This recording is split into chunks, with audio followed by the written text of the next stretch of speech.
بسم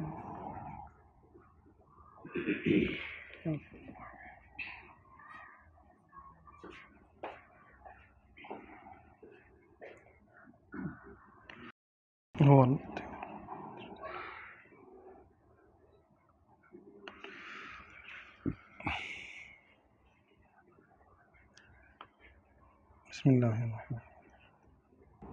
ہاں جی، کیا فرماتے ہیں؟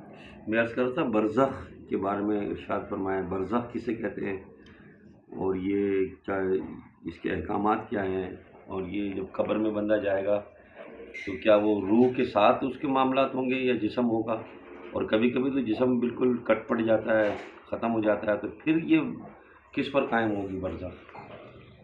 ہاں، آج برزخی کا بیان ہے۔ بہار شریعت کے پہلے حصے سے برزخی کا بیان ہے۔ دنیا و آخرت کے درمیان ایک اور عالم ہے، عالم مانا دنیا، ایک اور جہان جس کو برزخ کہتے ہیں۔ مرنے کے بعد اور قیامت سے پہلے تمام انس و جن کو حسب مراتب یعنی اپنے مرتبے کے مطابق اس میں رہنا ہوتا ہے، اور یہ عالم اس دنیا سے بہت بڑا ہے۔ دنیا کے ساتھ برزخ کو وہی نسبت ہے، یعنی ان کا کمپیریزن کریں کہ دنیا کتنی بڑی ہے اور برزخ کتنا بڑا ہے، تو اس کو ایسے ہم کمپیئر کر سکتے ہیں جو ماں کے پیٹ کے ساتھ دنیا کو ہے۔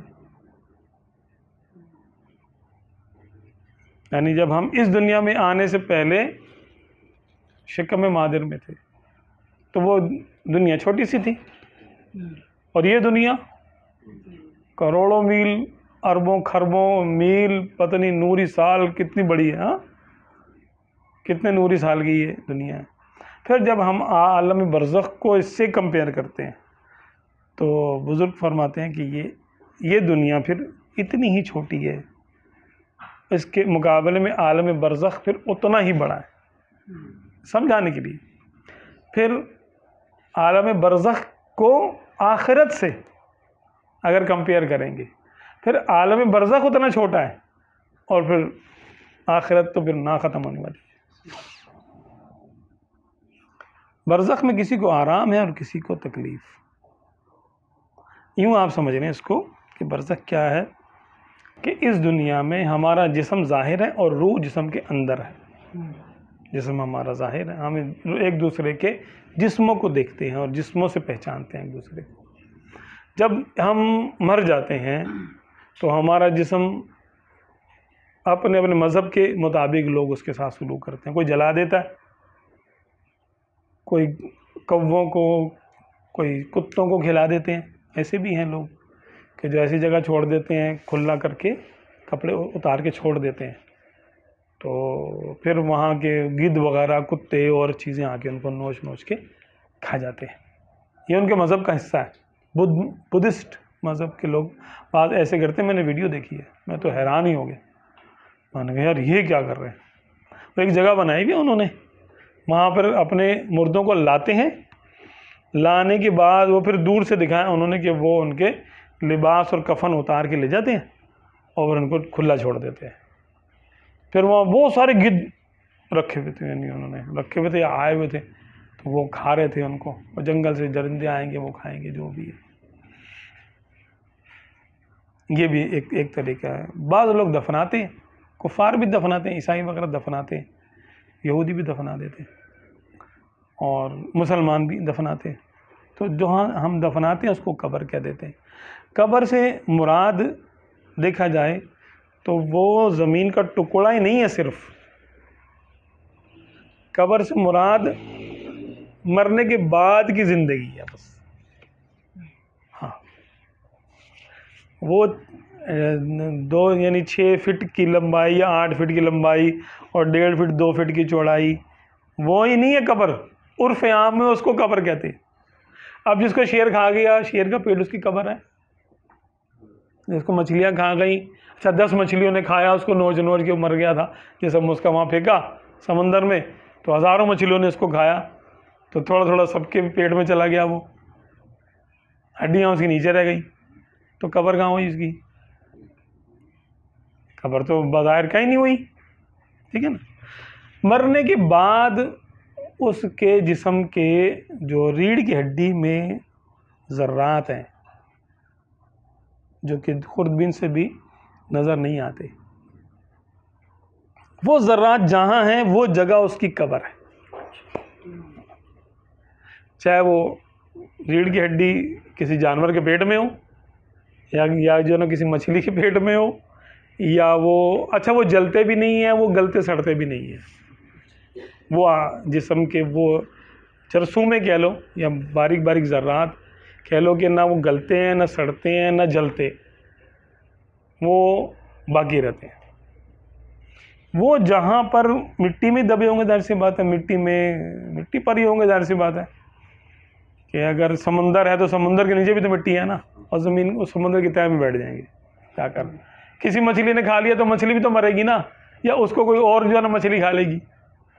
آخر کہیں تو جا کے اس کے ذرات کو ٹھکانا ہوگا نا، تو وہی مٹی اس کی قبر مانی جائے گی جہاں وہ جا کر. اچھا اب جس کو شیر نے کھایا، جس کو وہ ذرات جہاں پر ہیں اس کی روح کا تعلق ان ذرات سے ہوتا ہے. روح جو چلی گئی نا، روح اپنے ان ذرات کو پہچانتی ہے، تو وہ ذرات روح کی نگرانی میں رہتے ہیں، وہ ان کو دیکھتی رہتی ہے، جہاں پر بھی ہوگی ان کو پہچانے گی، ان کو دیکھے گی. اور قیامت کے دن جب اس کو کہا جائے گا چلو اپنے جسم میں واپس جاؤ، تو وہ روح انہی ذرات کی طرف لپکے گی. وہ ذرات ان میں جب روح آئے گی تو وہ دوبارہ سے جنریٹ ہوں گے، جیسے سبزہ اگتا ہے.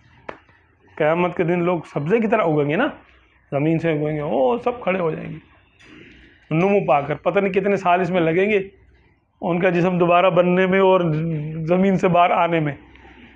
ایک دن میں ہو سکتا ہے، اب اللہ جانے وہ دن کون سے ہوں گے اور وہ راتیں کون سی ہوں گی، کون سا سورج ہوگا. زمین بھی اس میں تبدیلی ہو جائے گی، زمین بھی تبدیل کر دی جائے گی.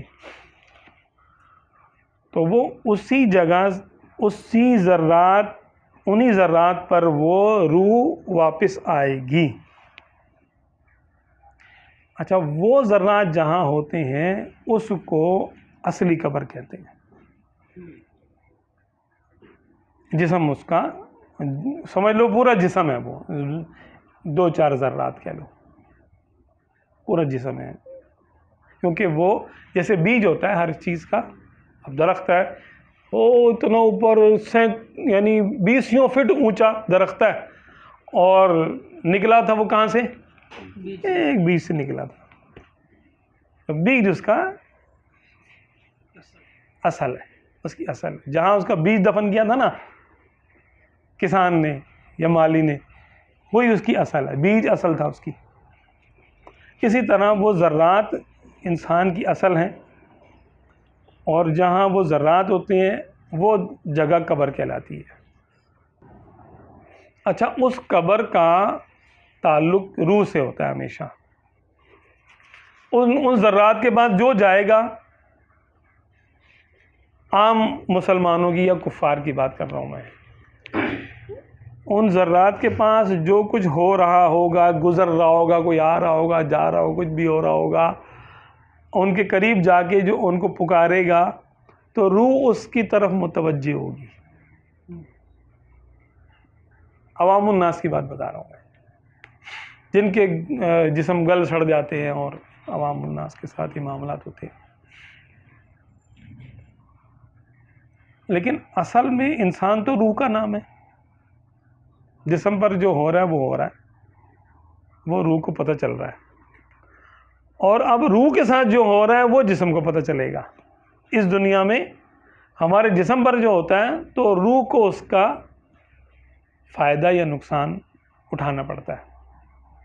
ہم کوئی چیز کھاتے ہیں، کھاتا کون ہے؟ جسم، اور روح اس سے سیراب ہوتی ہے. ذکر ہم کرتے ہیں زبان سے تو روح کو تسکین ہوتی ہے اندر.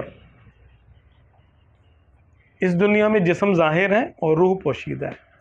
جب ہم مر جاتے ہیں تو روح ہماری ظاہر ہو جاتی ہے اور جسم پوشیدہ ہو جاتا ہے. اس عالم کو عالم برزخ کہتے ہیں، کیونکہ جسمانی عالم سے دوبارہ جب ہم جسمانی عالم میں جائیں گے یعنی جب قیامت کے دن ہمارے جسم اور روح کو اکٹھا کیا جائے گا دوبارہ، وہ آخرت ہے، یہ دنیا ہے، اور بیچ میں جسم علیحدہ ہے، روح علیحدہ ہے۔ یہ جو علیحدگی کا ہے نا عالم، اس کو برزخ کہتے ہیں، اس کو قبر بھی کہتے ہیں۔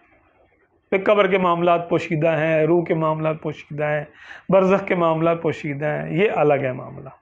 یہ بالکل بیچ میں ہے، سمجھ لو ہم بیچ کا برگر ہے، یہ نیچے کا اور اوپر کا ٹاپ کچھ اور ہے، نیچے کا ہی بیس کچھ اور ہے، بیچ میں فلنگ ہے نا۔ یوں آپ ہم جلدی سمجھ لیں گے نا کہ ہاں برگر ٹائپ کا ہے کچھ، ہے نا۔ تو ایسا ہی یہ والی دنیا نیچے اور ٹاپ کی دنیا اوپر، اور بیچ کا حصہ برزخ۔ برزخ کے معاملات قبر کے معاملات کہلاتے ہیں۔ اس میں روح پر تکلیف بھی ہوتی ہے اور آسانی بھی ہوتی ہے۔ جب اس کو دوزخ کی سیر کرائی جاتی ہے، دوزخ کے معاملات اس پر پیش کیے جاتے ہیں روح پر، تو اس کو تکلیف ہوتی ہے۔ وہ تکلیف جسم محسوس کرتا ہے اپنی جگہ پہ قبر میں، جہاں وہ ہوتا ہے، قبر میں یا سمندر کی تہہ میں، جہاں پر بھی وہ ہوتا ہے، اس کو پورا اس کا احساس ہوتا ہے۔ جیسے اس وقت ہم جسم سے کھاتے ہیں تو روح اس سے متاثر ہوتی ہے، ہم جسم سے ذکر کرتے ہیں تو روح کو تسکین ہوتی ہے، ٹھیک ہے۔ جسم جو کرتا ہے اس کو روح جذب کرتی ہے۔ وہاں اس دنیا میں جب جائیں گے تو روح کے ساتھ جو کچھ ہوگا وہ جسم اس کو برداشت کرے گا، محسوس کرے گا اس کو، جسم کیونکہ وہاں چھپ جائے گا، پوشیدہ ہوگا۔ وہ روحوں کا عالم کہلاتا ہے، سول سوسائٹی کہہ لیں آپ اس کو، روحوں کی دنیا ہے وہ۔ وہاں پر بھی مومن ہیں، کافر ہیں، آزاد ہیں، قید ہیں، قیدی ہیں، ولی ہیں، کافر ہیں، مومن ہیں، منافق ہیں، شہید بھی ہیں اسی عالم میں، نبی بھی، انبیاء کرام کی ارواح بھی اسی عالم میں ہیں، ٹھیک ہے۔ وہ ایک بہت بڑا عالم ہے کہ جہاں پر آج تک آ کر جانے والوں کی ارواح وہاں پر ہے، اور سب نے وہیں جانا ہے۔ وہی دنیا میں تو آئے اور چلے گئے، جس دنیا میں جگہ خالی ہو گئی تو گئے کہاں پر؟ اس عالم میں جمع ہو گئے، بیچ کا جو عالم ہے، عالم برزخ، وہاں پہ جمع ہو۔ اور یہ بہت بڑا عالم ہے، بہت ہی بڑا عالم ہے۔ جب وہاں جائیں گے تو پتہ چلے گا۔ یا اگر آپ میں سے کوئی مراقبہ کرنا سیکھ جائے تو پھر مراقبہ کر کے وہ اپنے اس عالم میں دیکھ سکتا ہے۔ اکثر ہمیں خواب وغیرہ آتے ہیں تو وہ عالم برزخ کے خواب آتے ہیں اکثر، ہاں، تو عالم ارواح کے معاملات ہوتے ہیں وہ، کیونکہ جنت کے معاملات ہوتے ہیں وہ تو پوشیدہ ہیں، جہنم کے معاملات بھی پوشیدہ ہیں، ہاں۔ اس کے بارے میں تو یہ ہے کہ کوئی جان یہ نہیں جانتی کہ ہم نے اس کے لیے کیا نعمتیں تیار کر کے رکھی ہیں۔ نہ کسی نے آنکھ نے دیکھا، نہ کسی کان نے سنا، نہ کسی زبان نے اس کا ذائقہ چکھا، ہے نا۔ یہ تو ہے، تو وہ نعمتیں یہاں پہ خواب میں بھی کسی کو نظر نہیں آئیں گی، ہاں، اس کا پورا ادراک نہیں ہو سکتا اس کا۔ اگر وہ نظر آئیں گی بھی تو ایک سمجھ لو صورت مثالی ہوگی وہ، جس کو عالم امثال کہا جاتا ہے، اس کی کچھ جھلک نظر آ جائے گی انسان کو، پورا ادراک نہیں ہو سکتا۔ وہ وہیں پر اسی وقت ہوگا جب اس جگہ وہ بندہ جسمانی جسم کے ساتھ داخل ہوگا جنت میں، یا معاذ اللہ دوزخ میں اگر کوئی جائے گا تو وہ دوزخ کے معاملات کو وہ پھر اسی وقت پہچانے گا جب وہ اس میں چلا جائے گا، معاذ اللہ۔ اس طرح جنت کے معاملات اس پر پوری طرح اسی طرح اس وقت کھلیں گے جب وہ جنت میں داخل ہو جائے گا۔ اس عالم کو برزخ کہا جاتا ہے۔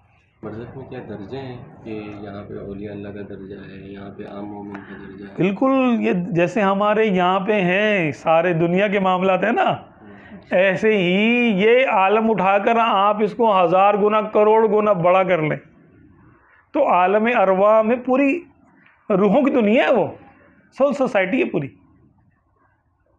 لیکن یہاں کی جو تقاضے ہیں، کھانا پینا اور یعنی نکاح شادی وغیرہ یا دیگر جو معاملات ہیں، اپنا تجارت کرنا، جو اس دنیا کے ساتھ ہی خاص ہیں، وہ وہاں نہیں ہے، وہاں ان کی اور مشاغل ہیں۔ بھائی دیکھیں، رحم مادر میں بچہ ہوتا ہے تو وہ کیا کرتا ہے؟ زندگی گزارتا ہے اپنی پوری. اس کے کان میں کوئی جا کے بولے کہ بیٹا تم جس دنیا میں جا رہے ہو نا وہاں بڑے بڑے جہاز چلتے ہیں، اتنے بڑے بڑے دریا ہیں، سمندر ہیں. اگر اس کو قوت گویائی ملے گا، بولا کیا گپ لگا رہا ہے یار، کچھ بھی نہیں ہوتا، یہ سب سنی سنائی باتیں، میں نہیں مان سکتا اس بات کو، یقین نہیں کرے گا. اس کی عقل اس بات کو جذب نہیں کرے گی. یہ ساری تفصیل، اتنا اس کا دماغ ڈیولپ نہیں ہے کہ وہ امیجن ہی کر لے کہ یہ جو کہہ رہا ہے صحیح کہہ رہا ہے غلط کہہ رہا ہے. وہ بولے گا بچہ پتہ نہیں کہاں سے آ گیا. یہی دنیا بس میری مختصر سی، یہاں پہ میرا کھانا پینا سونا جاگنا چلتا رہتا ہے بس، اور ہمیشہ میں یہی رہوں گا. جب اس دنیا میں آتا ہے تو بڑا حیران ہوتا ہے، روتا دھوتا ہے اور کہتا ہے یہ میں کہاں آ گیا بھائی، اجنبی دنیا میں. یہی معاملات بزرگ فرماتے کہ برزخ کے ساتھ ہیں. جب بندہ اس دنیا سے وہاں جاتا تو کہتا ارے میں کہاں تھا، مجھے تو کچھ پتہ ہی نہیں تھا. حدیث پاک میں الناس نیام اذا ماتوا انتبہوا او کما قال صلی اللہ علیہ وسلم، کہ لوگ سو رہے ہیں، لوگ سو رہے ہیں، جب مریں گے تو جاگ جائیں گے، مریں گے تو پھر جاگیں گے کہ یہ ہم سو رہے تھے یار، ہمیں تو پتہ ہی نہیں. ہم جب خواب دیکھتے ہیں نا اس دنیا میں تو ہمیں خواب میں خواب دیکھ رہے ہوتے ہیں، خواب میں خواب دیکھ رہے ہیں، سونے میں نیند میں ہی سو رہے ہوتے، مزید نیند کے اندر ایک نیند لے رہے ہوتے. حدیث پاک میں تو یہ ہے کہ لوگ سو رہے ہیں، جب مریں گے تو جاگیں گے، آنکھ کھلے گی، یہ کیا ہو، ہم نے تو کچھ اور سنا تھا. جو ایمان نہیں لائے گا معاذ اللہ، جس نے وہاں کا لحاظ نہیں رکھا ہوگا، وہ ہاتھ ملے گا، کہے گا آہا یہ میں نے کیا کیا. حدیث پاک میں ہے نا، بلکہ اس حدیث پاک کو دیکھ کر بزرگوں نے حکایتیں بھی بنائی ہیں کہ ایک سرنگ میں، ایک حکایت ہے سمجھ لیں، بنائی بھی حکایت ہے کہ ایک سرنگ میں کچھ لوگوں کو داخل کیا گیا، اور سرنگ بہت لمبی تھی، اندھیری سرنگ تھی، اور ان سے کہا گیا کہ بھئی تم سرنگ سے باہر جاؤ، وہاں دوسری دنیا ہے، وہاں دوسرا ملک ہے، جو بھی معاملات ہوں گے تمہارے ساتھ. تو جب لوگ چلے تو انہوں نے سرنگ میں دیکھا کہ کچھ سنگریزے پڑے ہوئے ہیں جگہ جگہ پر. تو کچھ نے وہ سنگریزے اٹھائے اور اپنی جیب میں ڈالے، کچھ نے بولا ارے یار پتھر ہیں کیوں اٹھا رہے ہو بھائی، آگے جا کے ان کا کیا فائدہ، چلو ایسے ہی چلو. کچھ گپیں لڑاتے ہوئے چلے گئے، کچھ سنگریزے جمع کرتے ہوئے چلے گئے، کچھ نے تھوڑے سنگریزے جمع کیے، کچھ چھوڑ دیے بے دلی سے، کچھ نے بوریاں لاد لیں، یار کیا پتہ یہ کوئی کام کی چیز ہو، اب اس سرنگ میں ہمارا دوبارہ واپسی تو ہم نے آنا نہیں ہے، تو جاتے جاتے چلو کچھ لے کے چلیں. ان کو کسی نے کچھ بتایا نہیں تھا، بس وہ چلے. اس دنیا میں گئے تو پتہ چلا کہ وہ سنگریزے نہیں تھے، وہ ہیرے تھے، ہیرے یا موتی یا قیمتی پتھر تھے. اب سارے پچھتا رہے، سب پچھتا رہے. جس نے تو بالکل نہیں لیا وہ تو ہاتھ مل رہا ہے مجھے واپس بھیج دو، میں دوبارہ لے کے آتا ہوں، میں ایک مہلت دے دو، 1 منٹ کے لیے مجھے سرنگ میں واپس بھیج دو، میں 2-4 ہیرے لے آؤں یار، کچھ تو یہاں پہ کچھ ہوگا میرا. جس نے جیبیں بھری تھیں خالی، اس نے بولا یار میرے پاس تھیلا بھی تھا، میں نے تھیلا نہیں بھرا، خالی جیبیں بھری میں نے اتنی سی، بس اتنا سا، وہ بھی پچھتا رہا ہے. جس نے تھیلے بھرے تھے اس نے بولا یار ایک ہی تھیلا تھا، اور بھی لے لیتا میں ادھر ادھر سے، یہ ان لوگوں کے پاس کم وقتوں کے پاس تھیلے تھے، انہوں نے تو استعمال نہیں کیا، میں ان سے بھی لے لیتا، میں زیادہ تھیلے بھر کے لے آتا. تو ایک حکایت بتائی جاتی ہے یہ کہ جب مریں گے ہم تو ہر مرنے والا افسوس کرے گا. حدیث پاک میں نا کہ ہر مرنے والے کو افسوس ہوگا.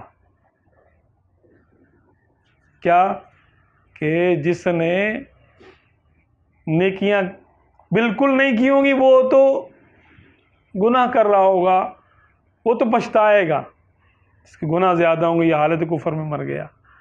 لیکن جو نیکی کر کے جائے گا لیکن تھوڑی نیکیاں کی ہوں گی وہ پچھتائے گا، اور جس نے زیادہ کی ہوں گی وہ بھی پچھتائے گا کہ اور کیوں نہیں کی، اور جس نے بہت زیادہ نیکیاں کی ہوں گی وہ بھی پچھتائے گا کہ اور زیادہ کیوں نہیں کی. اب رب تعالیٰ نے یہ معاملہ پوشیدہ رکھا ہے اور اپنے نبی علیہ السلام پر رکھا ہے کہ جو میرے نبی کی بات مان کر ان پہ بھروسہ کرتے ہوئے بغیر سوچے سمجھے نیکی کرے گا اور یہ کہے گا جی ہمیں سرکار نے ارشاد فرما دیا، اب ہمیں کوئی تحقیق وحقیق نہیں کرنی، بس ہم نے جو فرما دیا ہے اس پہ چلنا ہے، بات ختم، کرتا رہے گا، وہ کامیاب ہو جائے گا. تو یہاں سے جب زندگی گزار کے ہم لوگ جائیں گے، یہاں جس عالم میں جائیں گے اس کو عالم برزخ کہا جاتا ہے. وہ ارواح کا عالم ہے. اس میں اس دنیا میں جس نے جتنی مشقت اٹھا کر نیکی کی ہوگی اس کے لحاظ سے اگر اس کی نیکیاں مقبول ہو جائیں گی تو اس لحاظ سے اس کا درجہ ہوگا. بزرگ فرماتے ہیں کہ برزخ کے درجات اور جنت کے درجات انسان کے ایمان کے مطابق ہوں گے. اگر ایمان اس کا پہلے درجے کا ہے تو وہ پہلے درجے میں ہوگا، اگر ایمان اوپر کے درجے کا مضبوط ہے تو وہ اوپر کے درجے میں ہوگا، تیسرے درجے کا ہے، حتیٰ کہ 100 درجے جتنے بھی، اب رب تعالیٰ کی مرضی ہے کہ جتنے درجے وہ قائم کرے اہل ایمان کے، جس قدر شدت کے ساتھ جس کا ایمان ہوگا وہ اس قدر اونچا ہوگا، اس کا درجہ اوپر ہوگا. پھر اس درجے کی جو نعمتیں ہیں وہ اعمال کی وجہ سے ملیں گی. اب ہر درجے میں بے شمار نعمتیں اس درجے کے لحاظ سے، دوسرے درجے میں نعمتیں اس درجے کے لحاظ سے ہیں بے شمار. اب کسی نے ایمان اس کا پہلے درجے کا ہے اور اس نے لاکھوں نیکیاں کی ہوئی ہیں تو اس کو لاکھوں نعمتیں ملیں گی لیکن پہلے درجے کے مطابق. کسی نے دوسرے درجے کے مطابق ایمان حاصل کر لیا اور لاکھوں نیکیاں کی تو اس کو لاکھوں نعمتیں ملیں گی لیکن دوسرے درجے کے مطابق. کسی نے اوپر کے درجے کے 100 درجے جیسے، تو اسی لیے انبیاء کرام کا ایمان کیونکہ سب سے افضل ہوتا ہے، سب سے زیادہ مضبوط ہوتا ہے، تو ان کے درجے تک غیر نہیں پہنچ سکتا، وہی پہنچیں گے کیونکہ ان کے برابر ایمان تو کسی کا نہیں نا. انہوں نے تو فرشتوں کو بھی دیکھا، اپنی آنکھوں سے دیکھا، ان کی تو ایمان کی تو کوئی حد ہی نہیں ہے، سمجھ لیں. امتیوں میں سب سے بڑا درجہ سیدنا ابوبکر صدیق رضی اللہ عنہ کا کیوں ہے؟ کیونکہ ان کا ایمان، آپ صلی اللہ علیہ وسلم نے ارشاد فرمایا کہ اگر میری امت کے ایمان کو تولا جائے تو ابوبکر کا ایمان ایک طرف اور باقی ساری امت کا ایمان ایک طرف. یہ دیکھیں آپ کہ سرکار صلی اللہ علیہ وسلم کس کو زیادہ مومن فرما رہے ہیں کہ ان کا ایمان کہاں. اور اچھا باقیوں میں سارے ہی ہیں، امہات المومنین بھی آ گئیں اور ازواج یعنی دیگر صحابہ کرام بھی آ گئے، سب لوگ آ گئے اس میں، ساری امت آ گئی اس میں. ابوبکر صدیق رضی اللہ عنہ کا ایمان سب سے زیادہ ہے، تو ان کا درجہ جو ہوگا، ان کو جو نیکیاں ملیں گی وہ ان کے درجے کے مطابق ملیں گی. ایک ہی چیز آپ کو دوسرے درجے میں شفٹ کر سکتی ہے، وہ محبت ہے. ہاں، یہ کیوں کہ حدیث پاک میں آیا المرء مع من احب، انسان اس کے ساتھ ہوگا جس سے محبت کرتا ہے. کیونکہ یہ ترتیب جب صحابہ کرام کے سامنے آئی تھی تو وہ پریشان ہو گئے تھے. ان میں سے ایک صحابی آ گئے سرکار کے پاس رضی اللہ تعالیٰ عنہ، انہوں نے عرض کیا رسول اللہ صلی اللہ علیہ وسلم، بکھرے بال، ان کی آنکھیں سرخ، روئے ہوئے. صاحب آپ صلی اللہ علیہ وسلم نے پوچھا، فرمایا کیا ہوا، کیوں رو رہے؟ عرض کی یا رسول اللہ صلی اللہ علیہ وسلم، میں سوچ رہا ہوں کہ اگر جنت ہمیں آپ کے صدقے اللہ نے دے بھی دی تو ہم آپ کے درجے میں تو نہیں ہو سکتے. آپ تو امام الانبیاء ہیں، آپ کا درجہ پتہ نہیں کہاں ہوگا، اور یہاں تو ہم پریشان ہوتے ہیں تو آپ کو دیکھ لیتے ہیں، آپ کی زیارت کر لیتے ہیں. اب جنت میں اگر ہم آپ کو نہیں دیکھیں گے تو پھر ہم کیا کریں گے؟ تو آپ صلی اللہ علیہ وسلم نے فرمایا کہ المرء مع من احب. تو صحابہ کرام فرماتے ہیں کہ جب آپ صلی اللہ علیہ وسلم نے یہ ارشاد فرمایا کہ جو جس سے محبت کرتا ہے اس کے ساتھ ہوگا، فرماتے ہیں کہ ہم یا تو اس وقت زیادہ خوش ہوئے تھے جب ہم کفر سے نکل کر اسلام میں آئے تھے، یعنی ہم نے ایمان قبول کیا تھا، اور یا اس دن کے بعد ہم نے سب سے زیادہ خوشی اس دن ہوئی جب آقا صلی اللہ علیہ وسلم نے یہ حدیث پاک ارشاد فرمایا کہ المرء مع من احبہ، کہ انسان اس کے ساتھ ہوگا جس سے محبت رکھتا ہے۔ تو یعنی یہ محبت ہے جو اس کو اس کے درجے میں لے جائے گی، ایک کو دوسرے کے درجے میں لے جائے گی۔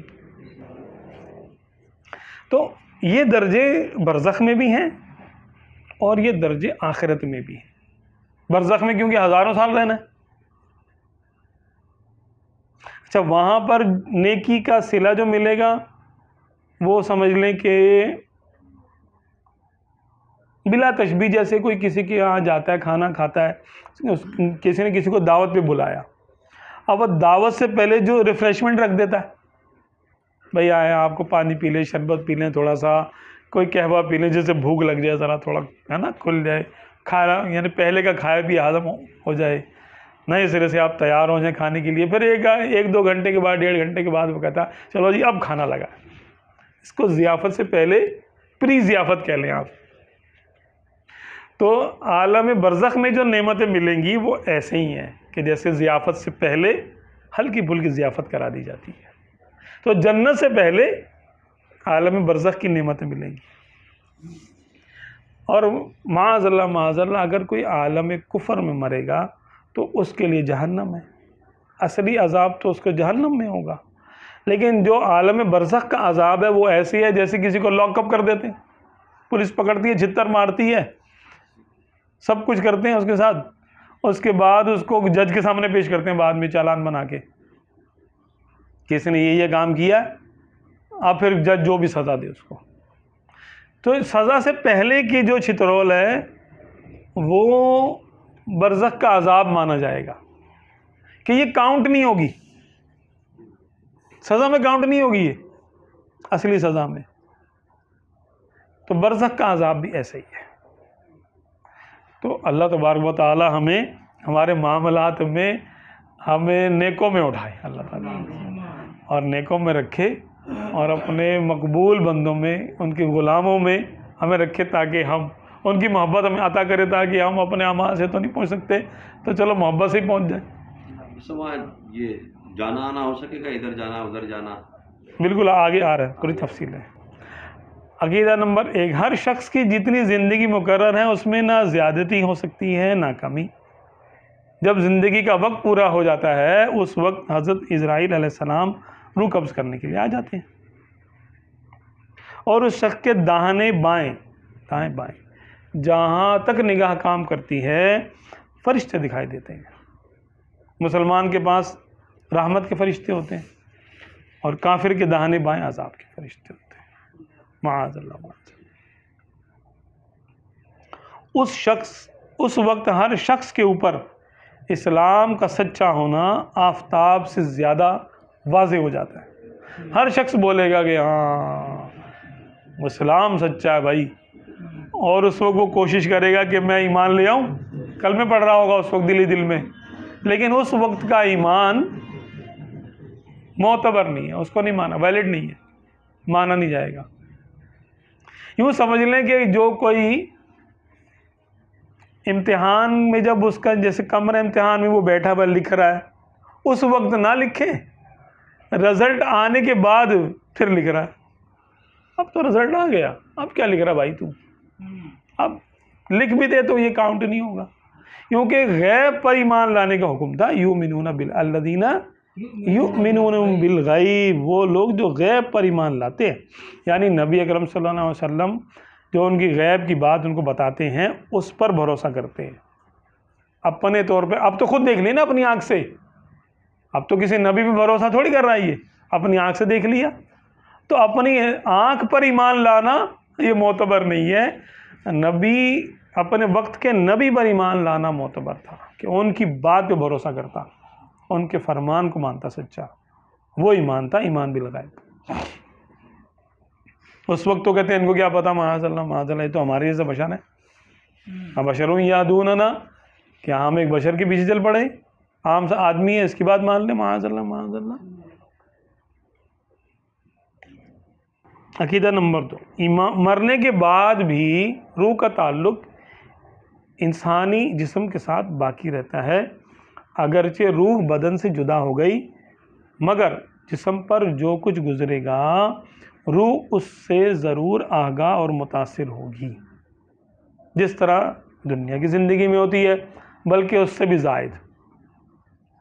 دنیا میں ٹھنڈا پانی، سرد ہوا، نرم فرش، لذیذ کھانا، سب باتیں جسم پر وارد ہوتی ہیں، مگر راحت و لذت روح کو پہنچتی ہے، اور ان کے برعکس اگر کچھ ہو، تکلیف ہو، وہ جسم پر وارد ہوتا ہے اور روح اس سے کلفت و اذیت محسوس کرتی ہے، اور روح کے لیے خاص اپنی راحت اور تکلیف کے الگ الگ اسباب بھی ہوتے ہیں، جن سے سرور یا غم پیدا ہوتا ہے۔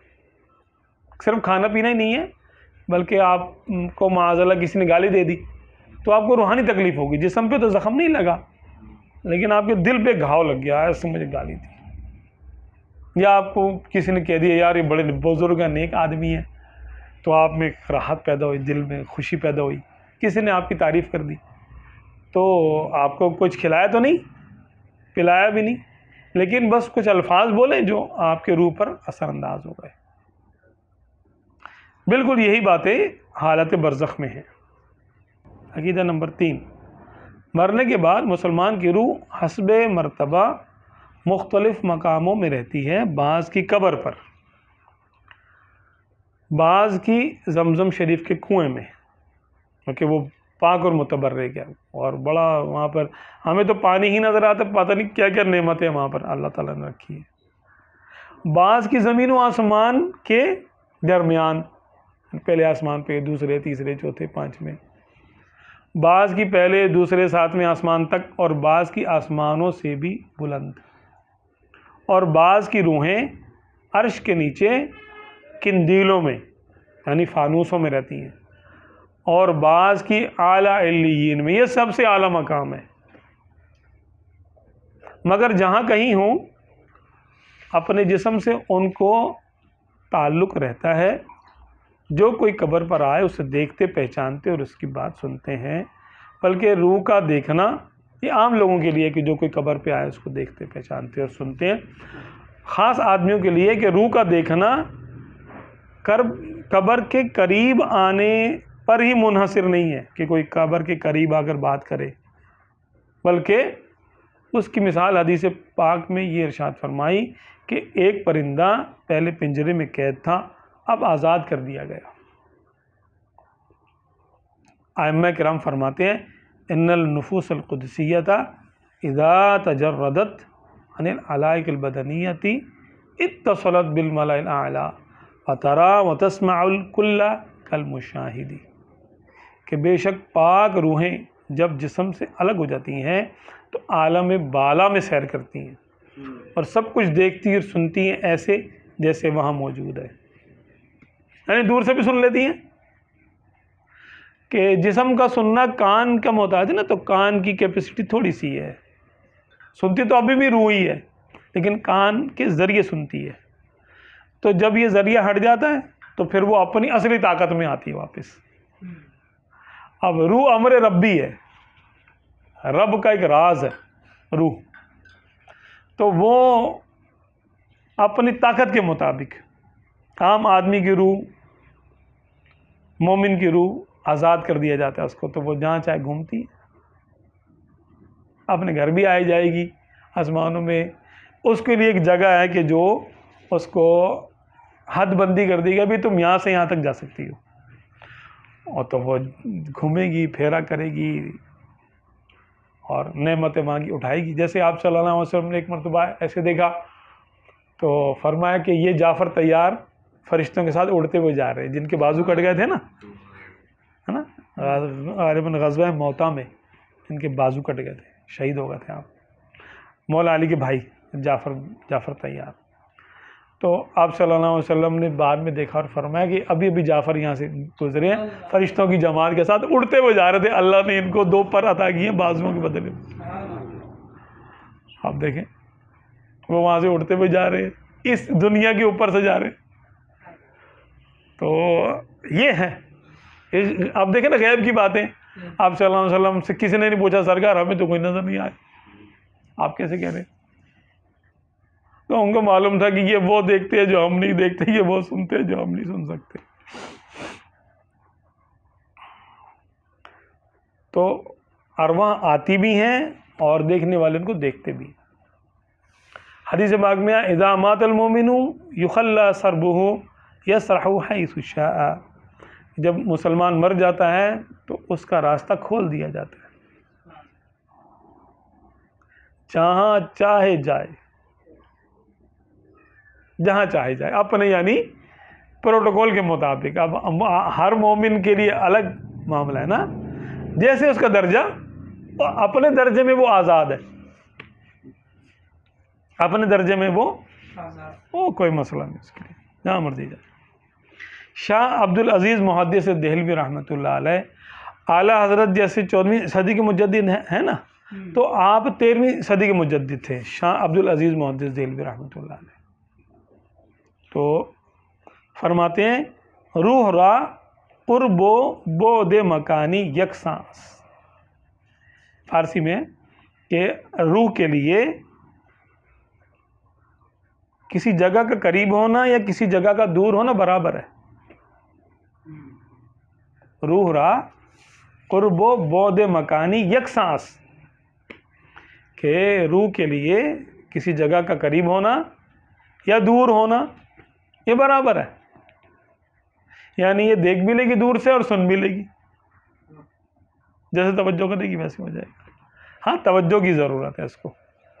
جیسے آپ یہاں سے بولیں کسی کو بھی، اگر کوئی آپ کا نیک بندہ ہے، آپ اس کو یہاں سے پکاریں، او میرے بھائی، آپ کے والد صاحب ہی ہیں، کوئی اور ہیں، بزرگ ہیں، تو آپ ان کو یاد کریں.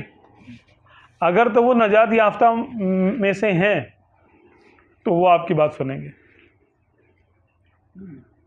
اور آپ کو ہر بندے کو، مرنے والے کو جواب دینے کی اجازت بھی نہیں ہوتی ہے. یہ بھی ہے کہ اس کو اس کے درجے کے مطابق ہی جواب دینے کی اجازت ہوگی، کیونکہ اس کائنات کا نظام ایک فارمولے پہ چل رہا ہے. فارمولے میں دخل دینے کی اجازت نہیں ہوتی نا، کہ نہیں. آپ یوں سمجھ لیں یار اس کو چھوٹی سی مثال سے، کہ جیسے ایک شخص ہے، کرکٹ کا سمجھ لیں سب لوگوں نے یہ جانتے ہیں، دیکھتے ہیں، کھیلا ہوا بھی ہوگا بہت ساروں نے. کرکٹ کے میدان میں جو کھیلنے والی ٹیم ہوتی ہے، جو بیٹنگ کر رہی ہوتی ہے، اس میں دو افراد ہوتے ہیں، ایک اس طرف ایک اس طرف، ٹھیک ہے. اب ایک شخص اس میں اپنی پوری باری کر کے آؤٹ ہو گیا، آؤٹ ہو کے چلا گیا. کہاں گیا وہ؟ جہاں سے آیا تھا، پویلین سے آیا تھا، اور اپنے پویلین میں واپس چلا گیا. کیا وہ مر گیا؟ مر گیا اور نہیں مرا، میچ کی حد تک مر گیا. میچ کی حد تک وہ، اب وہ واپس میچ آ کے کھیل نہیں سکتا. کھیل سکتا ہے؟ اتنا تو سب سمجھتے ہیں نا یار کرکٹ کو، بچپن سے دیکھتے چلے آ رہے ہوں گے، تو اتنا معلوم ہے کہ یہ اب دوبارہ اس کو باری نہیں ملے گی. ہاں اگر 2 اننگ کا میچ ہے تو پھر دوسری اننگ میں پھر آ جائے گی اس کی باری. اس بار یہ آؤٹ ہو گیا، چاہے پہلی بال پہ آؤٹ ہو جائے یا 200 کر کے 400 کر کے آؤٹ ہو گیا ایک دفعہ، پھر یہ واپس نہیں آئے گا. اس میچ کی حد تک اس کا عمل ختم ہو گیا، بس اب یہ مر گیا میچ کی حد تک. لیکن حقیقت میں تو نہیں مرا، ابھی تو موجود ہے وہاں پر. تو کیا یہ دیکھ نہیں سکتا کیا ہو رہا ہے، باقی لوگ کیسے کھیل رہے ہیں؟ اب چاہے وہ گھر چلا جائے، چاہے ہاسپٹل چلا جائے، چاہے واش روم چلا جائے، اپنی جو اس کی مصروفیت ہے وہ کرے، کھانا پینا کر کے پھر چاہے تو آ جائیں، چاہے تو. لیکن وہ اب پابند ہے کہ دیکھنے سننے کے باوجود انٹرفیئر نہیں کر سکتا، اس میں خود سے آ کے مشورہ دے سکتا ہے، مشورہ دے سکتا ہے کہ کسی بہانے سے پیغام بھجوا دے، چائے والے کے ہاتھ، اپنا پانی والے کے ہاتھ، ارے یہ والا بولر ہے نا اس کو ایسے کھیلو، یہ جب اس طرف بال ڈالتا ہے نا تو وہ ان سوئنگ ہوتی ہے یا آؤٹ سوئنگ ہوتی ہے، کیا ہوتی ہے، گوگلی ہوتی ہے یا کیا ہوتی ہے، جو بھی مطلب اس کی جو نا اس کی معلومات ہیں اس کے مطابق وہ ایک گائیڈ لائن دے سکتا ہے. کرنا بیٹسمین کو ہی ہے، اس کی جگہ بلہ پکڑ کے نہیں کھیلے گا وہ آ کر. تو یہ میچ کی حد تک یہ قوانین بنے ہوئے نا، کیونکہ اس قانون کے مطابق یہ دوبارہ اس میچ میں ان نہیں ہو سکتا. بلا تشبیہ اللہ تعالیٰ نے یہ دنیا ایک فارمولے کے انداز میں بنائی ہے کہ یہاں جس کو کرنا ہے اپنا کام خود کرنا ہے، اپنی نماز خود پڑھنی ہے، اپنا روزہ خود رکھنا ہے، ٹھیک ہے، اپنا حج بعض شرائط کے مطابق کوئی اور بھی کر سکتا ہے لیکن کو خود ہی کرنا ہے یا کروانا ہے، ٹھیک ہے. سارے معاملات دنیا سے جو چلے جاتے ہیں وہ دعا کر سکتے ہیں ہمارے لیے، واپس نہیں آ سکتے، واپس آنا منع ہے. ہاں اس دنیا میں وہ زندہ ہیں اور بڑے بااختیار ہیں، بہت کچھ کر سکتے ہیں. وہ مثال کے طور پہ جو آؤٹ ہو کر گیا یہاں سے وہ ارب پتی کھرب پتی ہے تو بڑا با اختیار ہے، اسٹیڈیم کے باہر بڑا اختیار ہے اس کو، لیکن اس اننگ میں آ کے وہ کھیل نہیں سکتا. یہ منع ہے، قانون پہ نہیں ہے. اگر وہ بولے گا چلو میں آ رہا ہوں کھیل رہا ہوں میں، تو میچ ہی ختم ہو جائے گا، خراب ہو جائے گا. نہیں بھائی یہ کیا ہو گیا، میچ نہیں ہوگا. کیوں؟ قانون نہیں ہے نا بھائی اس کا. تو بلا تشبیہ مرنے والے دنیا سے جاتے ہیں تو اس دنیا میں واپس نہیں آ سکتے، لیکن وہ دوسری جگہ جا کر زندہ ہوتے ہیں، موجود ہوتے ہیں اور بڑے بااختیار بھی ہوتے ہیں اور اپنی دنیا ہوتی ہے ان کی، وہ اپنی دنیا میں مگن ہوتے ہیں. ہاں چاہیں تو آگے دیکھ بھی سکتے ہیں اور بھی کیا ہو رہا ہے، کبھی کبھی دعا بھی کر دیتے ہیں. آپ ان کو پکاریں گے تو سن بھی لیں گے وہ، لیکن ایک حد تک ان کو اجازت ہے انٹرفیئر کرنے کی، اس کے بعد ان کو اجازت نہیں ہے انٹرفیئر کرنے کی. یہ بھی بات ہے. یہ سب جن کو اختیار زیادہ ہے کیا وہ جسمانی طور پر بھی آ کر یہاں دنیا میں مدد کر سکتے ہیں؟ ہاں کیونکہ ارواح کے لیے تو یہ ہے کہ وہ جسمانی طور پہ بھی آ کے اکا دکا، جس سے کہ قانون دنیا میں خلل نہ پڑے، اللہ تعالیٰ کی اجازت سے وہ ارواح جسمانی طور پہ بھی مختصر سے قلیل سے وقت کے لیے ظاہر ہو کر اپنا کام کر کے جا سکتی ہے.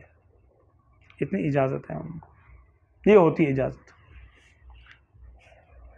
لیکن وہ فرشتوں کے مانند، جیسے فرشتے آتے ہیں بعض اوقات انسانوں کی شکل میں آتے ہیں، کبھی امتحان کے لیے آتے ہیں، کبھی مدد کے لیے آتے ہیں، کبھی کچھ کرنے کے لیے آتے ہیں، ان کے سپرد ڈیوٹیاں ہیں.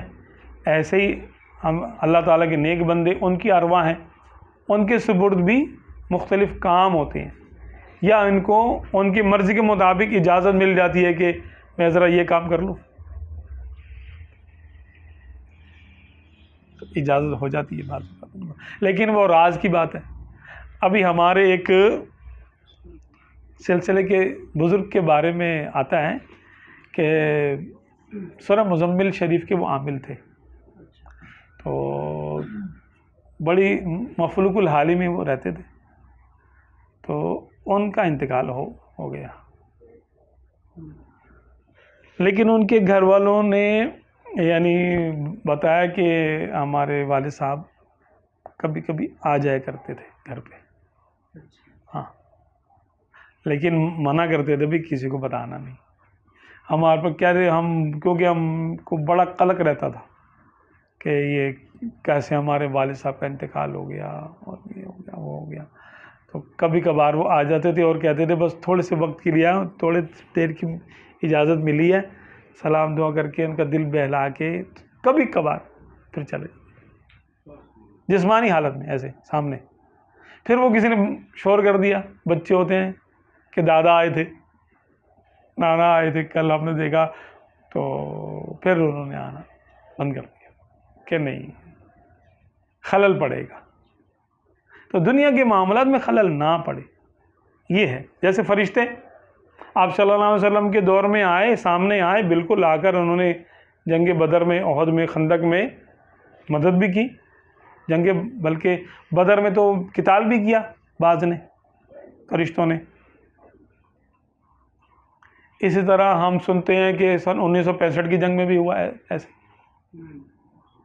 تو کبھی کبھار خال ایسا ہوتا ہے کہ فرشتے سامنے آ جاتے، لیکن اکثر نہیں آتے، سامنے نہیں آتے، مدد کرتے بھی ہیں تب بھی وہ سامنے نہیں آتے، بس وہ کام ہو جاتا ہے جس کے لیے آپ ان کو پکار رہے ہوتے ہیں کہ بھئی آ کے ہماری کوئی مدد کر دو، تو وہ کام ہو جائے گا، آپ کو نہیں پتہ چلے گا یہ کام کیسے ہو گیا۔ تو یہ غیبی، اس کو کہتے ہیں غیبی امداد۔ تو اللہ تبارک و تعالیٰ کے ایسے لوگ ہیں، حدیث پاک میں کہ اگر تم ایسی جگہ چلے جاؤ جہاں پر تم ایک جنگل بیابان ہو، کوئی تمہارا مددگار نہ ہو، تو ان الفاظ میں پکارو اعینونی یا عباد اللہ۔ یہ میرے الفاظ آپ لکھ کر گوگل پہ سرچ کر لیں، آپ کو آ جائے گی، حدیث پاک سامنے بھی آ جائے گی، اعینونی یا عباد اللہ، اے اللہ کے بندو میری مدد کرو۔ اس لیے کہ دنیا میں اللہ کے کچھ ایسے بھی بندے ہیں جو تم کو نظر نہیں آتے، رجال الغیب، یا وہ فرشتے ہوتے ہیں یا رجال الغیب ہوتے ہیں یا ارواح اولیاء، وہ بھی مدد کرتی ہیں اسے۔ آپ کو بھی بہت مرتبہ اس کا تجربہ ہوا ہوگا۔ اکثر ابھی ایک صاحب کہہ رہے ہم لوگ مدنی شریف میں جو حاضر تھے، تو وہاں پر ہم نے کہا کہ ابھی ایک فیملی جو آئی، وہ کہنے کہ ہم لوگ گئے تھے، تو ان کی مسز نے بولا کہ ہم نے کراچی کی بریانی کھانی، یہاں کے تھے، وہ کراچی والے تھے، اب وہاں پہ گئے ہیں، عربوں کے چاول ذرا الگ ہوتے ہیں سٹائل ان کا، اب وہ کہنے کہ یہاں تو ہمیں جب سے آئے ہیں کھانا ہی نہیں ملا اپنے طرز کا، کوئی سمجھ میں نہیں آ رہا ہم کیا کھائیں۔ تو انہوں نے بریانی لی بھی، تو وہ سادہ پھیکے چاول تھے عربوں کے انداز کے، سمجھ میں نہیں آیا ان کو، مدنی شریف میں حاضر تھے۔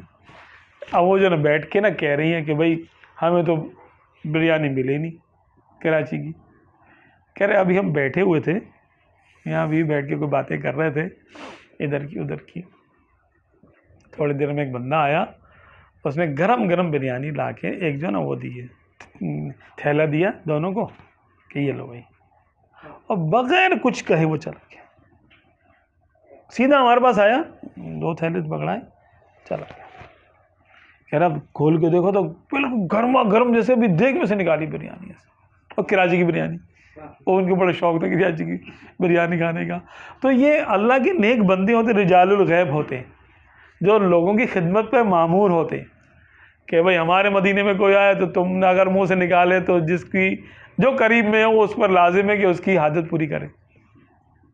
تو ایسا آپ ہر جانے والے سے سنیں گے، جو آئے گا نا آپ کو ایک اپنی داستان سنائے گا کہ یار میرے ساتھ یہ ایک معجزہ ہی ہو گیا، سمجھ لو، تو لوگ معجزہ کہہ دیتے ہیں اس کو۔ تو یہ ایک انہونی اور ایک ناممکن سی بات تھی اور عجیب بات تھی، یہ ہوئی میرے ساتھ۔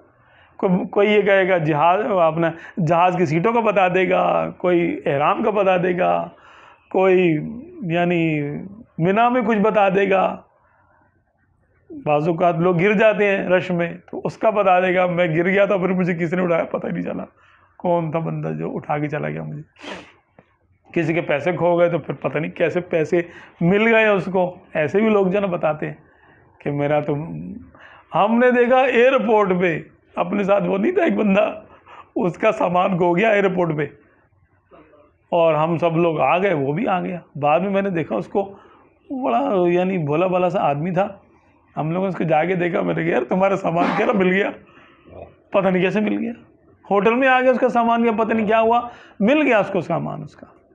حالانکہ ہم لوگ بڑے پریشان تھے کہ یار یہ تو نہ دین کو جانتا ہے نہ بیچارہ دنیا کو جانتا ہے، دنیا میں پتہ نہیں کیا کر رہا ہے، یہ کچھ زیادہ سمجھدار بھی نہیں ہے، اس کو اس کا سامان کیسے ملے گا، اور ہم سے پہلے ہوٹل میں بیٹھا ہوا تھا، ہم لوگ گئے تو بیٹھا ہوا ہوٹل میں، ہم نے بولا بھائی یہ کیسے آ گیا یہاں پر، اور اس کا سامان کو سامنے رکھا ہوا۔ تو اس طرح کے معاملات بھی بہت ہوئے ہیں۔ کسی نے کہا میں وہ نہیں ہے ایک طرح کی جو نا بریانی وہ مرغی وغیرہ ملتی ہے وہاں پر، کہتے ہیں ہم نے یہ کھانی ہے، مل گئی انہوں نے کھا لی۔ اس طرح پہلے کی واقعات نہیں، یہ تو آج کل کے واقعات ہیں کہ جو جاتا ہے مکے مدینے جاتا ہے اس کے ساتھ اس طرح کے کرشمے ہوتے رہتے ہیں. یہ کون کرتا ہے؟ یہ وہاں پر ارض مقدس جو ہے وہاں پر اللہ تعالیٰ کی نظر نہ آنے والے بندے ہیں، چاہے وہ نیک جنات ہوں، چاہے وہ رجال الغیب ہوں، خواہ وہ فرشتے ہوں، وہ آنے والوں کی مدد کرتے ہیں. وہ یہ نہیں دیکھتے نیک ہے گناہ گار ہے کیا ہے، بس وہ ظاہر ہے، مہمان ہے، وہ رسول اللہ کا مہمان ہے صلی اللہ علیہ وسلم، بس ضیوف الرحمان، رحمان کے مہمان، ٹھیک ہے نا. تو بس اس لحاظ سے وہ ان کی مدد ہو جاتی ہے، غیبی امداد ہو جاتی ہے ان کی. تو یہ وہی لوگ ہیں ارواح یعنی اولیاء، نیک فرشتے، یعنی فرشتے تو خیر نیک ہی ہیں، نیک جنات اور رجال الغیب. یہ عالم ارواح سے سمجھ لیں ان کا تعلق ہوتا ہے، اسے مدد کرتے ہیں. بعض اوقات آپ نے دل میں سوچا ہوتا ہے، کسی کو بولا بھی نہیں جاتا، آپ نے دل میں سوچا یار یہ بات مجھے کرنی ہے اور کسی سے کی بھی نہیں ہے اور وہ بات پوری ہو گئی. تو ایسے فرشتے ہیں، ایسے نیک لوگ ہیں جو دل کے حال جانتے ہیں کہ کون سوچ کے بیٹھا ہوا ہے، کیا سوچ کے بیٹھا ہوا ہے، وہ کام اس کا ہو جائے گا. یہ کام تو آپ کسی ولی کے مزار پہ بھی جاتے ہوئے آپ کو ہزار ہاں لوگوں کا تجربہ ملے گا آپ کو. اب میرا چھوٹا بھائی عدنان اس کا نام ہے، درس نظامی کیا ہوا ہے، کہہ رہے ہم لوگ یہاں سے گئے داتا دربار لاہور. تو 2 دوست گئے، میں اور میرا ایک دوست. کہہ رہے اب ہم لوگ اچھا وہاں تھا دعوت اسلامی کا اجتماع ہو رہا تھا وہاں پر ادھر مینار پاکستان پہ. تو داتا دربار وہاں سے قریب ہی ہے. اب وہاں رش لگا ہوا، اتنا رش کے اندر جانے کا مسئلہ، سلام کرنے کے لیے حاضری دینے کا مسئلہ. کہہ رہے اب چھوٹا بھائی جو ہے نا مجھ سے بتا رہا ہے، کہہ رہا میں گیا ہوں، وہ جو ہے نا میرے ساتھ تھا میرا دوست رفیق بھائی نام ہے ان کا. کہہ رہے مجھ سے اب وہ نا ہم لوگ لائن میں لگے ہوئے اور کہہ رہے کہ یار اندر کیسے جائیں، ابھی تو کافی دور ہمیں سلام کرنے کا موقع ملے گا، اندر جائیں گے، لائن لگی ہوئی ہے.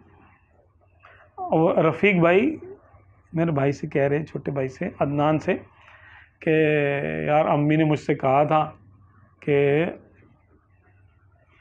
اندر جو ہے نا مزار شریف پہ جو پھول ڈالتے ہیں نا، ان پھولوں میں سے کوئی پھول لے کے آنا تم میرے لیے. اچھا ان کا تھوڑا سا عقیدہ ایسے تھا کہ پہلے وہ کسی اور اس میں تھے، عقیدے پہ تھے، مزارات وغیرہ کو اتنا قائل نہیں تھے، یا اولیاء اللہ سے اتنی زیادہ الفت نہیں تھی ان کو. تو میرے بھائی نے بولا کہ آؤ تمہیں کرامت دکھاتا ہوں میں داتا صاحب کی، دیکھو تم جو یہاں پہ کہو گے جو ہے نا پورا ہوگا. کہہ رہے میں نے اس کو بول تو دیا، اب میں کہہ رہا ہوں یار یہ کیسے پورا ہوگا. اور اس نے بولا بھائی میری امی نے کہا تھا وہاں سے لے کے آنا. کہہ رہے اب میں سوچ رہا ہوں یار اندر کے پھول تو ملیں گے کیسے. کہہ رہے ابھی ہمیں کھڑے ہوئے 10 منٹ ہوئے تھے ہماری لائن میں، تھوڑا سا ہم 2 قدم آگے چلے ہوں گے، اس طرف سے ایک آدمی آیا، اس رفیق بھائی کے ہاتھ میں اس نے چند پھول لا کے رکھے، بولے اندر کے پھول ہیں. کہہ رہے میں نے بولا بھائی کچھ سمجھ میں آیا رفیق بھائی؟ اب وہ حیران ہو کے دیکھ رہے ہیں، میری سمجھ میں نہیں آیا یہ کیسے ہوا. کہہ رہے پھر بہرحال ہم نے حاضری دی، پھر ہم سائڈ پہ بیٹھ گئے. پھر میں نے اس کو بولا، میں نے کہا کیا کھانا تم نے بتاؤ. کہنا یار بریانی کھانی ہے، یہیں پہ کھانی ہے، باہر جا کے نہیں کھانی. میں نے کہا چلو بولو ذرا کہ اے یا ولی اللہ ہم تو آپ کے دربار پہ آئے ہیں، ہم آپ کے مہمان ہیں، آپ ہمیں کھلائیں، ہم نے بہت نام سنا ہے آپ کا، داتا دربار. چلو اتنے لوگ آتے ہیں ہم بھی آئے، اگر کچھ ہے تو دکھائیں ہمیں. ایسے بولا. تھوڑی دیر کے بعد ایک بندہ ویسے ہی بانٹتا ہوا آیا، سب کو اس نے بانٹی بریانی، ہم ملا کے دی. دیکھا تو اب وہ کراچی والا تھا، کراچی کی بریانی ہم نے کھائی. میں نے کہا اور کچھ؟ کہنے لگا میٹھا بھی کچھ ہو جائے. میں نے کہا اچھا چلو میٹھا بھی ہوتا ہے. کہہ رہا وہ نہیں, یہ جو یہاں پہ وہ نہیں ہوتے, وہ جو سفید سفید سے بانٹ رہے ہوتے ہیں, کیا نام ہوتا ہے, مکھانے ٹائپ کے. کہہ رہا یہ نہیں, یہ تو سب جگہ ملتے ہیں, گلاب جامن کھانی ہے. آپ یقین کریں بھائی جان, 10 منٹ کے بعد ایک بندہ آیا, وہ بانٹ رہا تھا گلاب جامن, اس نے لا کے 2 ہمیں دے دیے کہ اس کو 1 مجھے. میں نے بولا اور کچھ؟ کہنے لگا لسی بھی نہیں ہے.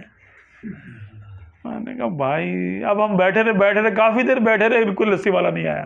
میں نے کہا چل بھائی یہ ہو سکتا ہے نیکسٹ ٹائم کے لیے ہو, چلو آگے چلیں. ہم کافی دیر جو ہے نا بیٹھے, ہم نے فاتحہ پڑھی, تو ہم لوگ باہر آ گئے. کہہ رہے میں باہر آیا تو صاحب نے دیکھا تو جو ہے نا پنجاب کے کچھ اسلامی بھائی جو اس کے شاگرد تھے وہ آ گئے اور گلے ملے, او علامہ صاحب ادھر سے آپ کہاں پر, کراچی سے آئے ہیں؟ اچھا جی مل لیے. پھر انہوں نے بولا چلے جی ہم آپ کی دعوت کرتے ہیں. میں نے کہا یار ہم نے کھانا تو کھا لیا ہے. کہہ نا پھر چلیں, وہ گھسیٹ کے لے گئے ہوٹل پہ جو نا بٹھا دیا. تو کہنے لگے یار چائے تو ہم نہیں پئیں گے, لسی لے آؤ یار. بھائی لسی, جب لسی صاحب نے سے رکھی نا بڑا سا گلاس وہ جو, میں نے کہا ہاں رفیق بھائی سمجھ میں آ رہا ہے؟ کہہ رہے ہاں یار بات تو ماننی گیا, یہ تو میرے ساتھ ہو رہا ہے اور تو کوئی ہے بھی نہیں بیچ میں, اور بس اللہ کے نیک بندے کے پاس آئے ہیں. اچھا وہ تو صاحب مزار ہیں, اب وہ آ کے تھوڑی کچھ ہم جو ہے نا وہ دے رہے ہیں. ان کے اللہ تعالیٰ اپنے اولیاء کو عزت دیتا ہے, اصل بات یہ ہے کیونکہ اس کا دوست ہے نا. ہر کوئی اپنے دوست کا پروٹوکول رکھتا ہے کہ بھائی میرا نام لے کے کر لینا یہ کام, دیکھو تم ہر دکان سے تمہیں ادھار مل جائے گا, میرا نام لو جا کے یہ ہو جائے گا, میرا نام لو جا کے کرتے ہیں نا. جو لوگ بڑے لوگ ہوتے ہیں ان کا نام ہی کافی ہوتا ہے. اب وہ اللہ کے دوست ہیں, اللہ سے تعلق ہے ان کا. اچھا ان کے نام پہ جا کر اگر آپ کوئی بات کریں تو عین ممکن ہے کہ وہ بات آپ کی ایز اٹ از پوری ہو جائے. کہنے لگے کہ جب میں نے وہ جو ہے نا پی لی لسی, میں نے کہا یار اب مجھے یقین آ گیا واقعی ایسا ہوتا ہے. ہر ایک کے ساتھ ایسا ہو جائے یہ بھی نہیں کنفرم, اور ہر مرتبہ ہو جائے یہ بھی نہیں. اب کی بار ہو جائے گا کچھ بھی نہیں ہوگا, بھائی ایک دفعہ ہوتا ہے اور کبھی کبھار کا ہوتا ہے. آپ صلی اللہ علیہ وسلم نے ہر آدمی کے کہنے پہ معجزے نہیں دکھائے, کسی کو دکھا دیا, اور بعض لوگ بولتے رہے ہمیں یہ معجزہ دکھائیں, ہمیں یہ معجزہ دکھائیں تو ہم مانیں گے. اللہ تعالیٰ نے فرمایا نہیں, کوئی ضرورت نہیں ہے, ان کو یہ معجزے دکھانے کی ضرورت نہیں ہے. منع کر دیا ان کو. اللہ تعالیٰ بے نیاز ہے, جس کو چاہتا قریب کرتا ہے, جس کو پسند کر لیتا ہے اس کو اپنے پسندیدہ بندوں کے قریب کر دیتا ہے. بات ہے جس کو پسند کرتا ہے اس کو اپنے پسندیدہ بندوں کے قریب کر دیتا ہے. ایک دم میرے ساتھ بھی ہوا ایسا معاملہ. میں گیا 2-3 باتوں میں بہت پریشان تھا, تو ہمارا لاہور بہت آنا جانا ہوتا تھا.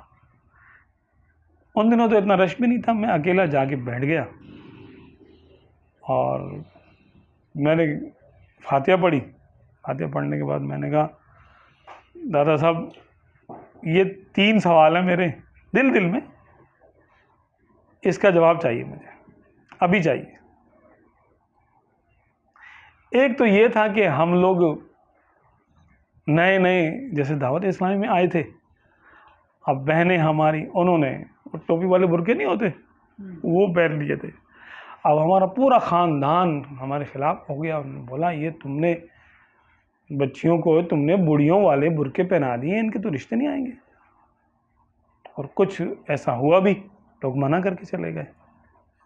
اب سارا بلیم ہم پہ آ رہا. والدین بھی ہم کو کہہ رہے ہیں کہ بھائی تم نے ان کو برقعے پہنائے ہیں, تم بھی رشتے لاؤ ان کو ڈھونڈ کے, ہم کہاں سے لائیں.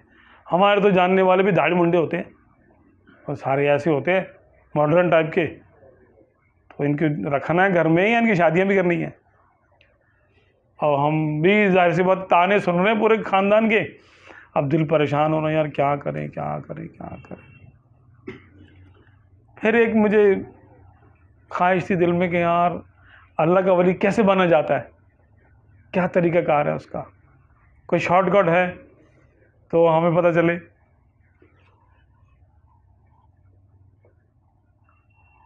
تیسرا ایک یہ کہ ہم یہاں پر آ گئے ہیں، ہم نے دعا مانگ لی، یا اللہ دادا صاحب کے صدقے یہ کام کر دے، ہم نے کہہ بھی دیا کہ دادا صاحب آپ بھی تھوڑا دعا کر دیں، ہمارے لیے کچھ نظر کرم کروا دیں، تو ہمیں کیسے پتہ چلے گا کہ ہماری بات سنی بھی گئی ہے اور ہمیں تو کوئی جواب آتا ہی نہیں ہے؟ 3 سوال میرے ذہن میں تھے، یہ کیسے پتہ چلے گا کہ ہماری بات پہنچ گئی ہے؟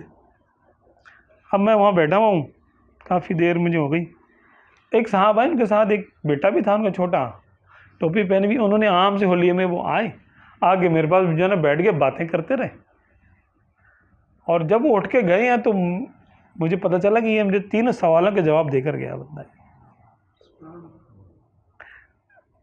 مجھے بعد میں خیال آیا کہ یہ باتیں تو ساری وہ کر کے گیا جو میں سوچ کے بیٹھا ہوا تھا۔ اس دوران مجھے سمجھ میں نہیں آئے گا یہ کیا بات کر رہا ہے، کون ہے یہ بندہ، نہ اس نے اپنا نام بتایا، نہ پتہ بتایا، کچھ بھی نہیں، نہ میرے سے پوچھا، آگے بیٹھ گیا، میرے سے باتیں کرنا شروع کر دی، کرتے کرتے کہنے لگا اصل میں یہ ہے کہ دیکھو بھائی اب شادیوں وادیوں کا معاملہ ہے، یہ تو اللہ تعالیٰ کے اس میں اختیار میں ہوتا ہے، تو جب نصیب جس کا جہاں لکھا وہاں تو ہونی ہے، پریشانی کی اس کے اندر بات نہیں ہوتی، ہو جاتا ہے۔ تو اس قسم کی اس نے مجھ سے بات کی۔ پھر اس نے بولا کہ دیکھو ولی بننے کی بات ہے کہ لوگ کہتے ہیں ولی بن جائیں، یہ کر لیں وہ کر لیں، اتنا سا کام ہے وہ آپ کر لیں آپ ولی بن جائیں گے۔ اس نے کچھ مجھے بتایا، آج تک نہیں کر سکا میں، مختصر سا کام تھا لیکن آج تک مجھ سے وہ ہو ہی نہیں سکا۔ یہ بھی دیکھے کب کی بات ہے، وہ 30 سال پہلے کی بات ہوگی۔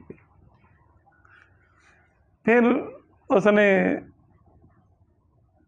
کہا کہ بھائی دیکھیں اب ہم لوگ یہاں پہ آتے ہیں، دعا کرتے ہیں، اللہ تعالیٰ سے بھی دعا کرتے ہیں، اور ہم کہتے ہیں دادا صاحب آپ بھی کچھ جواب دیں ہو سکے تو۔ کہہ رہا بس آپ نے جب یہاں دعا مانگ لی نا تو آپ یقین کر لیں کہ وہ اپنے وقت پہ پوری ہو جائے گی، ہوگی اپنے وقت پہ پوری۔ جب جس کو دعا مانگنے کی توفیق مل جاتی ہے پھر اللہ تعالیٰ اس کو خالی نہیں چھوڑتا۔ یہ کہہ کے وہ چلا گیا۔ اب میں دیکھ رہا ہوں یار یہ سارے میرے دل کی باتیں کر کے گیا ہے، تو میں نے کسی کو بولا بھی نہیں تھا۔ تو عام آدمی بھی اس کے ساتھ بھی یہ معاملات ہوتے ہیں، غور کرنے پہ پتہ چلتا ہے کہ ہاں یار یہ ہوا ہے۔ غور کرنے پہ اگر غور نہیں کریں گے تو دیکھو لوگوں نے چاند کو جو ہے نا ٹکڑے ہوتے ہوئے دیکھا، انہوں نے بولا یہ جادو ہے، ہاں نہیں سمجھ میں آیا، ان کی مرضی ہے۔ یہ سب کیا یہ جو مردے ہیں روحیں جو ہیں یہ زندوں کے بارے میں پھر وہ اصل بات پتہ چل جاتی ہے ان کو؟ مثال ہے وہ ایک بیٹا جاتا ہے اور جا کے فاتحہ کرتا ہے، اب دوسرا بیٹا جو ہے نا وہ بھی جا رہا ہے، اب اس مردے کو پتہ چل جائے گا کون اچھا ہے کون برا ہے؟ ہاں ان کو بتایا جاتا ہے، حقیقت کھل جاتی ہے نا، اچھا حقیقت کھل جاتی ہے۔ اب وہ آپ کے دل کی بات پڑھنے کے پوزیشن میں آ جاتے ہیں، کیونکہ روح کا دیکھیں تعلق روح سے ہوتا ہے، روح کا تعلق روح سے ہوگا، وہ آپ کی روح کو پہچان رہے ہیں کہ اس کی روح کیسی ہے۔ اس لیے کہتے ہیں مرنے کے بعد تو پتہ چل ہی جائے گا نا۔ ہاں پتہ چل جاتا ہے، ہاں ہاں بالکل صحیح ہے، بالکل پتہ چلتا ہے، بالکل پتہ چلتا ہے۔ منافقت اور جو ہے نا خلوص کا پتہ چل جاتا ہے مرنے کے بعد، اپنا بھی پتہ چل جاتا ہے کہ میں کتنا مخلص تھا، مومن تھا، اور میں کس حد تک ڈنڈی مارتا تھا، سب پتہ چل جاتا ہے۔ وہاں کوئی کام دھندہ کرنے کی کوئی ایسی چکر تو نہیں ہے نا، نوکری ووکری؟ ہم یہاں کے معاملات کو وہاں پر نہیں نوٹ کر سکتے، کہ قیاس نہیں کر سکتے کہ یہ والے کام ہم وہاں کریں، وہاں بیکار بھی نہیں ہوں گے۔ یہ بھی نہیں ہے کہ آپ شتر بے مہار کی طرح ادھر ادھر گھوم رہے ہیں، نہیں نہیں نہیں، وہ ایک عالم ہے، اس کا بھی خالق اللہ ہے، اور اس کا منتظم مدبر حقیقی وہ بھی اللہ ہی ہے، اس نے وہ عالم رکھا ہے، تو اس میں اس سے بڑھ کے مصروفیت ہے۔ ہاں گناہ ثواب نہیں ہے کسی کام پر، آپ چاہے وہاں پر 1000 لاکھ مرتبہ قرآن پاک ختم کریں، آپ کو روحانی تسکین وہاں پہ بھی ہوگی، اچھا، ثواب لکھا نہیں جائے گا، ثواب لکھا نہیں جائے گا لیکن تسکین ہوگی. تسکین، بالکل تسکین ہوگی. تو کیا اسی طرح برے کام بھی کر سکے گی روح وہاں؟ نہیں نہیں، وہاں پر نہیں، احکام نہیں ہے نا وہاں پہ. احکام کی خلاف ورزی کرنا برا ہے. بھائی ایمان لانے کا حکم ہے، ٹھیک ہے، اور ایمان جو نہیں لائے گا اس نے حکم کی خلاف ورزی کر دی، ٹھیک ہے، تو یعنی حکم کی خلاف ورزی کرنا گناہ ہے.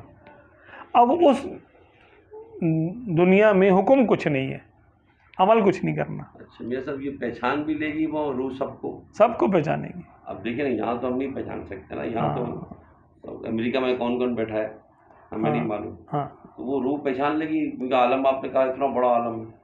نہیں، اگر تو اس کی خواہش ہے کہ مجھے یہاں کی، اول تو ہمیں کیا معلوم کہ مرنے والے کو کیا خواہشیں ہوتی ہیں. اب وہ امریکہ میں کون بیٹھا ہے، کیا کر رہے ہیں، اس کو کیا ضرورت، کیا پڑی اس کو. اپنے معاملہ، ہاں اپنے قریبی لوگوں کا وہ دیکھ سکتی ہے کہ بھئی میرے ابو کیا کر رہے ہیں، میری امی کیا کر رہی ہیں، یا میری بیگم تھی وہ اب دنیا میں کیا کر رہی ہے، میرے بچے کیا کر رہے ہیں. تو جن جن کا معاملہ اللہ تعالیٰ چاہتا ہے اس پہ کھول دیتا ہے، عیب نہیں کھولتا. یہ نہیں کہ وہ گناہ کرتے ہوئے دیکھیں گے ان کو، ایسے کر رہے ہیں، ایسے کر رہے ہیں، ایسے کر رہے ہیں، یہ نہیں ہوتا. اللہ تعالیٰ ستار العیوب ہے، وہ عیب چھپاتا ہے. جو بتانے کے معاملات ہوتے ہیں وہ بتا دیے جاتے ہیں، اور جو چھپانے کے ہوتے ہیں وہ اللہ تعالیٰ چھپا دیتا ہے. سب کچھ نہیں دکھا دیتا. ہاں یہ بھی ہے، اللہ تعالیٰ ستار ہے نا اپنے رحمت سے. جیسا آپ نے کہا کہ وہ عالم اتنا بڑا ہے، جیسے یہاں پر ماں کا پیٹ اور دنیا بالکل ایسا. وہ اتنا بڑا عالم ہے تو وہ کہاں ہوگا، کدھر ہوگا؟ کوئی جگہ اس کی ہے تو یہ تو دنیا، وہ کوئی کائنات میں ہوگا یا کائنات سے الگ کچھ جگہ ہوگی؟ نہیں، کائنات میں ہی. کائنات میں ہی. دیکھیں آپ جب آنکھیں بند کرتے ہیں نا تو وہ عالم شروع ہو جاتا ہے. اچھا، دیکھیں آپ آنکھیں بند کریں، اب آپ نے خواب میں دیکھا، چلو آپ کو مراقبہ نہیں ہوتا، ابھی خواب میں دیکھا آپ نے، خواب روح کی آنکھ سے دیکھتے ہیں، وہ کہاں پر ہے، وہ کتنا بڑا عالم ہے وہ، ہے نا. تو جسمانی عالم سے بڑا عالم ہے وہ، لیکن اس کی کوئی حد نہیں ہے. اور اس میں دیکھیں آپ ایک لمحے میں یہاں سے وہاں چلے جائیں گے. آپ ابھی آپ جو ہے نا مدینے میں آپ جو ہے نا حاضری دے رہے ہیں، اور ایک لمحے کے بعد آپ جو ہے نا مکے میں جا کے آپ جو ہے طواف کر رہے ہوں گے، اسی لمحے اگلی بار. روح کی طاقت یہ ہے، اس کی طاقت تصور کی طاقت ہے. روح کو جو طاقت دی ہے نا وہ تصرف کی طاقت دی ہے، یعنی تصور کے ساتھ، کہ جہاں کا روح تصور کرتی ہے وہاں کا معاملہ کھل جاتا ہے اس کے لیے. اگر وہاں جانا چاہے تو جا سکتی ہے، اور صرف دیکھنا چاہے تو صرف دیکھ سکتی، صرف سننا چاہے تو صرف سن سکتی ہے. اللہ تعالیٰ نے یہ اختیار دیا روح کو، جسم کو نہیں دیا. جسم کو تو قید کر کے، جسم پابندیوں میں جکڑ کے، چھوٹا سا سراغ بنا ہے، اسی کان سے سننا ہے، اسی آنکھ سے دیکھنا ہے، اتنی سی پتلی بنائی ہے. اور اتنی بڑی ہوتی تو پتہ نہیں کیا کیا دیکھ لیتا انسان. اتنی سی پتلی بنائی ہے اس کی، اتنا سا کان کا سراغ ہے. اس کے اندر بھی آپ جائیں گے تو اتنی سی وائر ہے، چھوٹا سا اسبا ہے، ایک اسبا بالکل نرو ایک، وہ جا کے اس کو ہٹ کرتا ہے اور اس کا پیغام بنتا ہے، اور دماغ کی ایک اتنی سی جناب وہ جگہ استعمال ہوتی ہے سننے میں. کہتے ہیں آج تک کسی انسان نے اپنا سب سے زیادہ دماغ استعمال کیا ہے تو 100 میں سے 10% استعمال کیا. سمجھ لیں کہ اگر آپ شادی میں جیسے 10 دیگیں جو نا بناؤ، آپ نے 100 دیگیں بناؤ، 10 کے مہمان آئیں، 10 کے کھانا کھائیں، 90 پڑی رہ جائیں، ایسی کتنا بڑا آپ نے بچ گیا. تو یہ حصہ انسان کا استعمال ہی نہیں ہوتا. 90% حصہ کسی بھی انسان کے دماغ کا استعمال نہیں ہوتا. اگر پورا استعمال کرنے کی اجازت دے دی جاتی بندے کو، ابھی دنیا میں اس نے ہائیڈروجن بم اور ایٹم بم اور پتہ نہیں کیا کیا بنایا ہوا ہے، اور